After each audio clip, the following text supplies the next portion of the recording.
Welcome to the only crates tutorial here on YouTube. Timestamps below if you want to skip ahead to the actual tips and tricks of the crates mid-game. Previously on Digital Dave, I made a video on the best ways to get started from zero to help all the new players joining along the way. The world has had a plentiful number of updates since then, but it has not changed how you start off. So please, feel free to head on over by clicking the info card above if you are new to the world. This video is going to be all about the mid to late game of how to help educate and expedite your progress once hitting those cascades. So today, we will go over new frog additions, the Fabricator in the back, overclocking, the new orbs being delivered, different speed modes, the added phases to our research, and so much more. So I say enough talk, let's go.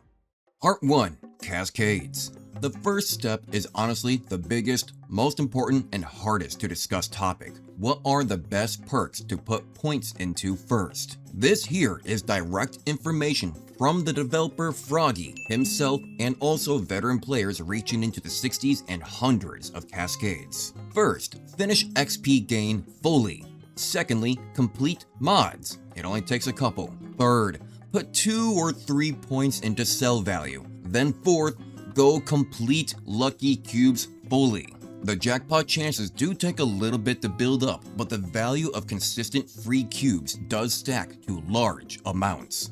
From there, you can place points as you see fit or what you think is best for your playstyle.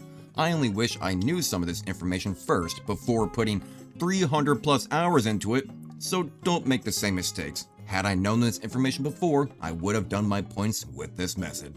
Part 2.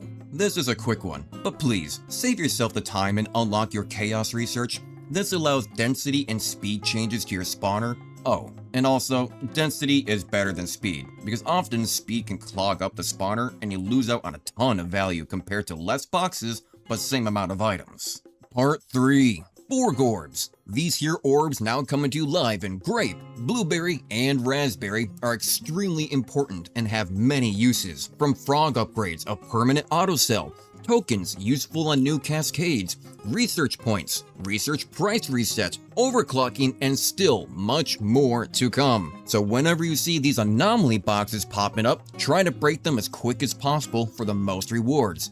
But that all involves purple orbs. These red and blue ones are just as important for our next area. Part 4. The Fabricator. This one's a bit hard to explain, so I'll do so more as a bullet point of what it does. You collect your orbs of every color. You come over here, and using those orbs, you can summon an anomaly. Breaking it, you can acquire shards. These shards, you can either use them as is or combine them for better shards. These shards will spawn randomized gear. You can then look through your gear and save which ones are best for you. Equipping this gear now adds the stats to your stats, raising your overall values of everything. When I cascade and need XP, I will equip all my XP gear. When I'm maxed out and need research, I'll equip all my item value gear. And when I want to break anomaly crates faster for more orbs, I will equip my tool strength gear. You only have a limited amount of storage and options to equip, so if you want more, you'll need to upgrade your station. However, it can become quite expensive very fast, so it's more of an endgame mechanic and shouldn't really worry about upgrading it just yet until you start to hit some higher numbers and have your other stations completed first. Speaking of stations, Part 5. Phase 2 Research, the longest explanation. First off, if you are enjoying the content or the previous tutorial, then please drop a like and a subscribe to see more crate update videos in the future. Let me know if I missed anything. But stations now have a new tab/phase added to them for better upgrades. So here's what I've learned is the most valuable ones to focus on first. This is also assuming you've already unlocked a few things at each station, but not quite sure where to invest your future points into. There are 2 stations that are an absolute must-have, but if I had to choose, I'd say first get the crate station fully upgraded. Why? For one main big reason: unlocking the token multiplier. This here, well, multiplies all your token generation, the things needed to actually spawn your crates. Even more so if you're using the density or speed changes from the chaos research. Then you'll often run out of tokens and unable to spawn enough. So this upgrade is a must-have. The equally as important station is going to be the combo and tool upgrades. This could be debated if you only play in AFK mode, but if you want to cascade quickly and make a lot of money, then this is your go-to. Between the combo building, the selling multiplier, the AoE damage, general tool damage, manually breaking crates at any point of your leveling skyrockets your progression, particularly so in the early levels.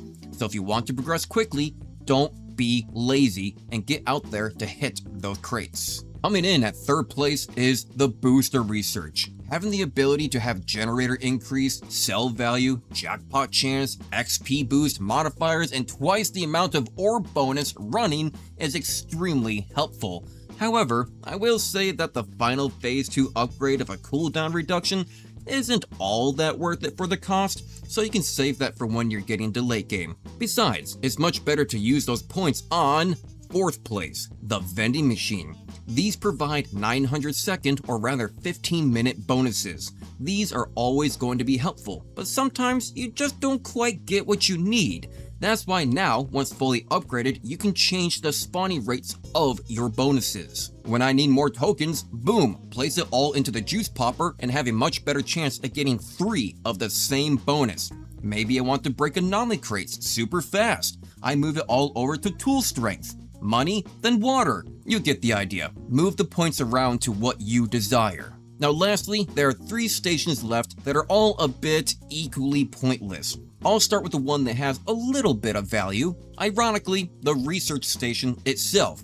Yes, the extra value on the items going into the research can be pretty nice, but realistically, mine is at level 2 and I still hit my values very easily. Then you have to wait 15 minutes for the next, and by the time this number gets large enough to become a problem, I already have enough orbs to just reset the quota. Or heck, just go to sleep with the game running for one night and you'll wake up with like 15 to 20 research points. The second to last is the laser research.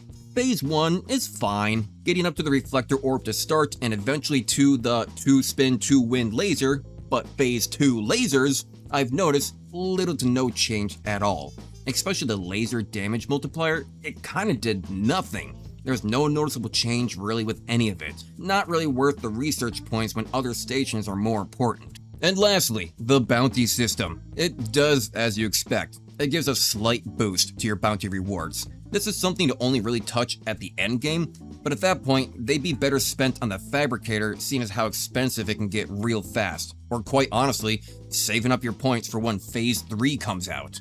The game is constantly getting updates, so much so that even my original tutorial from a couple months ago looks like a completely different world. So that's what I'm gonna do. I'm just gonna save up my points for Phase 3. But now, let's finish out the few random tips, like this one. The more people there are in the world, the more orbs you get from the crate. The permanent auto sell is a godsend in trying to min-max cascading quickly. A must-have. There are overclocking chips now for your gear. Either re-roll the stats or add additional bonuses to your best pieces. You are a good boy. There is a stats display now to see all your numbers. Jackpots happen on crate spawn, not crate breaking. Jackpot crates do not disappear when cascading. To min-max, some people will turn off the laser, get a few jackpots, and then go cascade, so that way they have high-value items waiting for them on a fresh run to upgrade quickly. If you are bored and just talking to someone, then there's Plinko.